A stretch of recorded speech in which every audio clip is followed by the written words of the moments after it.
Bienvenue sur Africa 24 dans cette nouvelle édition de l'Africa Tonight. Voici les titres de l'actualité. Définir le concept de nation et le contexte idéologique africain. C'est l'exercice auquel s'est prêté le professeur sénégalais Papa Ogo Seck dans son ouvrage « La construction de la nation en Afrique », un livre dans lequel l'auteur soulève de nombreuses questions sur la fondation des États africains.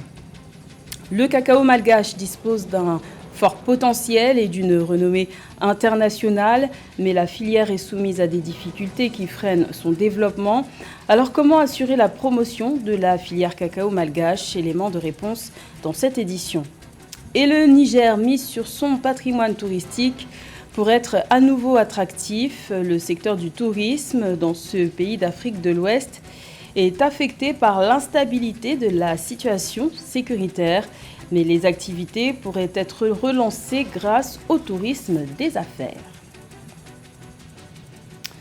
Mais tout d'abord, le général Jean-Marie Michel Mokoko est de retour derrière les barreaux.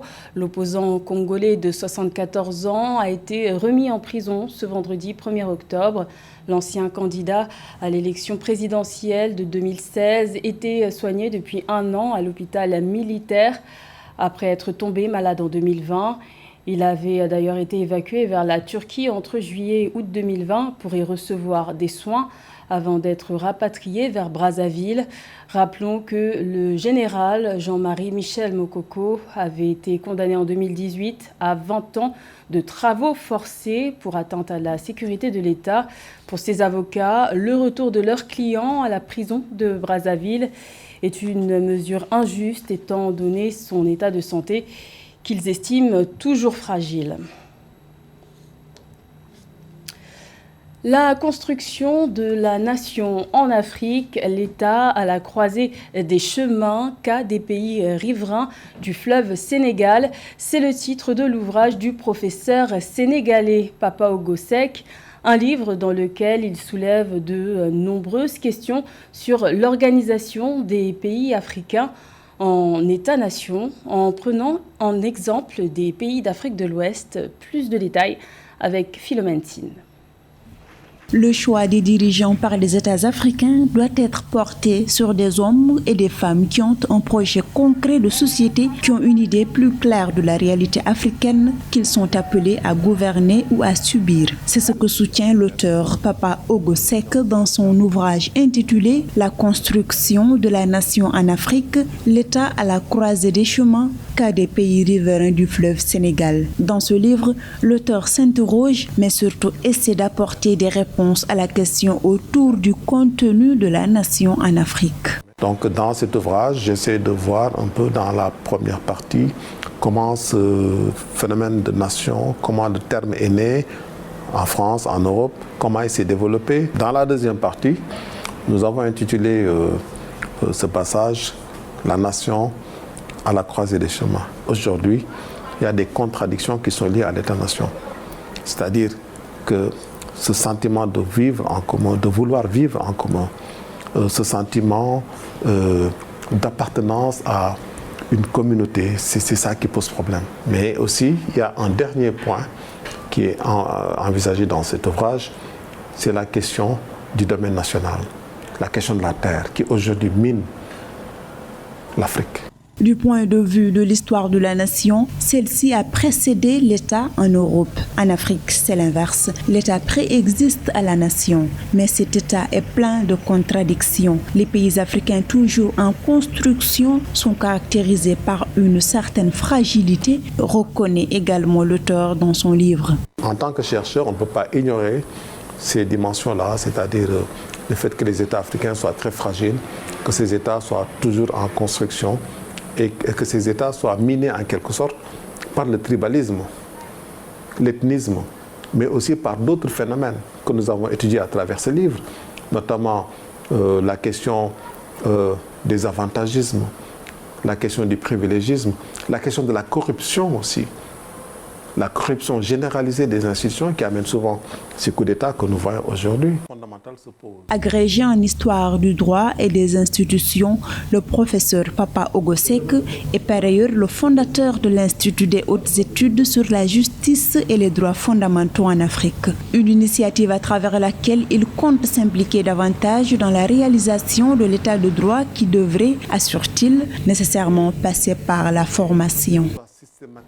55 milliards de francs CFA, c'est la somme octroyée le 28 septembre au Cameroun par le conseil d'administration de la Banque mondiale, un financement en faveur de l'inclusion numérique qui devrait permettre au pays de soutenir ses efforts en matière de transformation digitale.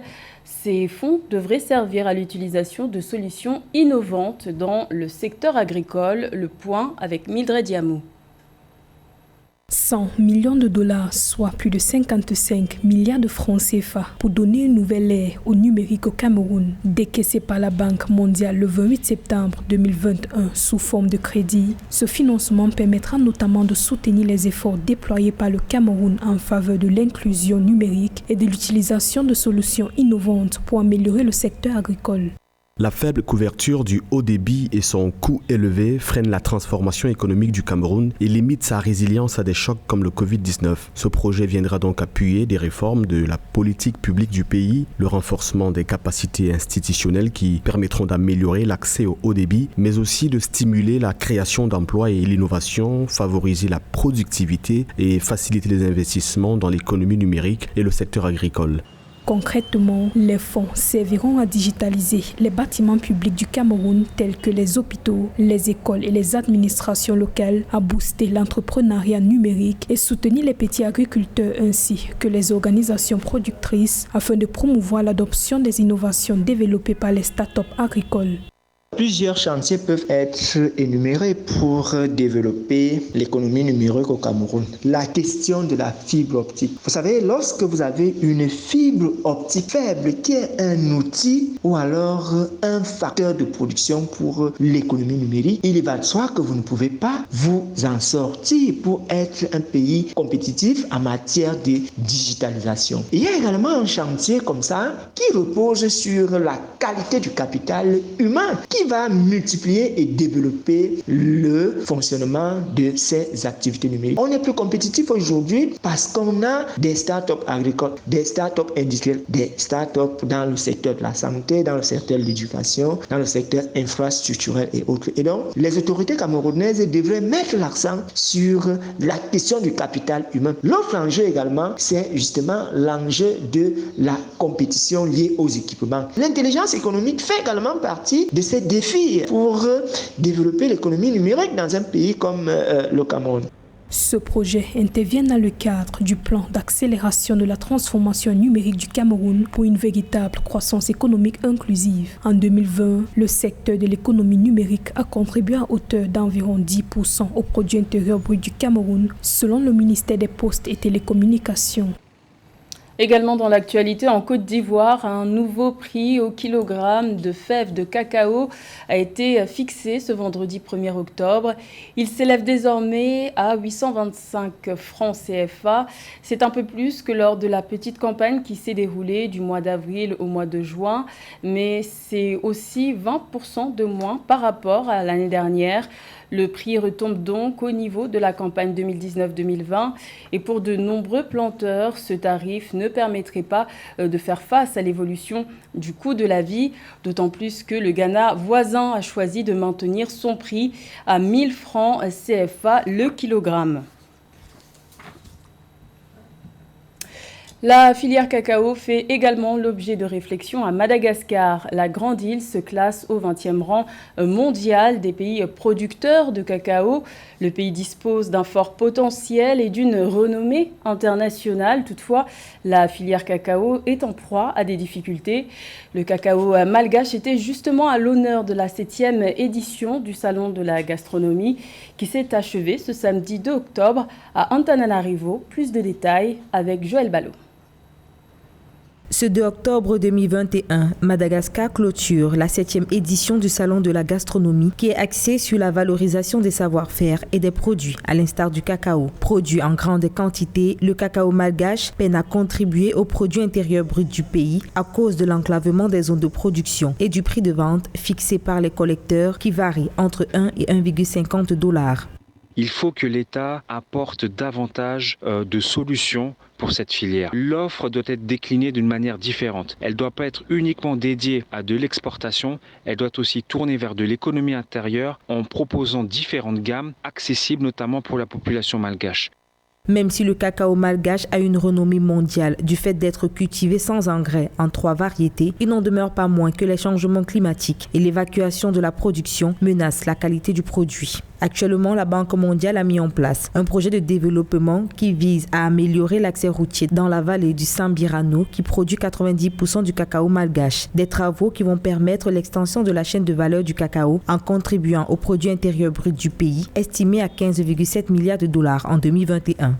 Il faut faire soit une rédensification ou une régénération. C'est ça le problème pour les producteurs car nous avons très peu de techniciens pour faire appuyer les paysans. Quand un cacaoyer est vieux, sa productivité diminue et il devient aussi très sensible aux attaques des parasites et aux maladies. Il faut recruter des nouveaux techniciens pour sillonner la brousse.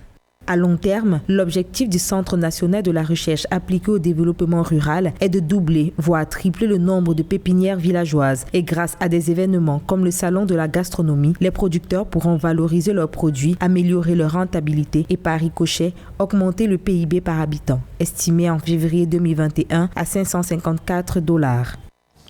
Le Niger cherche à exploiter à nouveau son patrimoine touristique en misant notamment sur le tourisme des affaires pour relancer ce secteur, un secteur affecté par la situation sécuritaire qui s'est dégradée au cours de la dernière décennie avec des zones classées rouges par la plupart des chancelleries occidentales.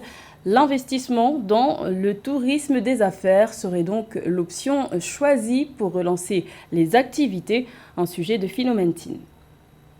Le patrimoine touristique du Niger reste encore inexploité alors que le secteur a d'importants impacts sur l'économie nationale. Les autorités misent sur le tourisme d'affaires et entendent faire du Niger une destination privilégiée dans le cadre des grandes rencontres internationales. Le pays s'est alors doté d'un organe dénommé Agence nationale de l'économie des conférences ANEC, une structure qui constitue une première en Afrique de l'Ouest, à en croire ses responsables.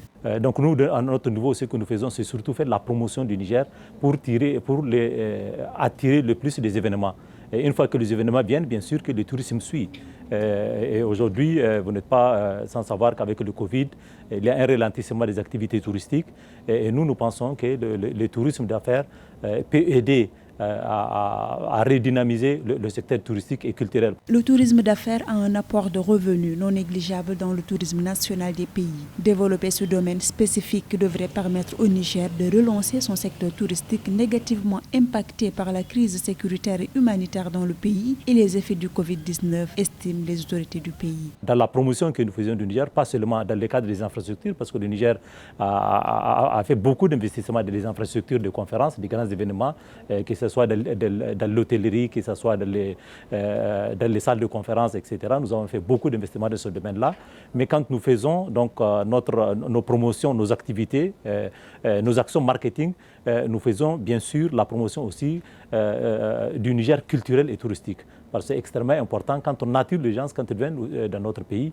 Bien sûr, ils font des conférences, il faudrait qu'ils fassent un aspect culturel, un aspect touristique et surtout l'investissement aussi, parce que nous attirons les gens pour venir faire des investissements. Les autorités nigériennes s'attellent à attirer plus d'investissements dans le tourisme d'affaires. Cependant, malgré les efforts considérables effectués notamment dans les infrastructures de conférences et dans l'hôtellerie, le pays reste confronté à des défis sécuritaires et humanitaires qui ne mettent pas en confiance les hommes d'affaires et autres. La Gambie fait office de bon élève à quelques semaines de la COP26 qui se tiendra en novembre prochain. Ce pays d'Afrique de l'Ouest est le seul sur 36 pays retenus à respecter l'accord de Paris pour limiter le réchauffement climatique.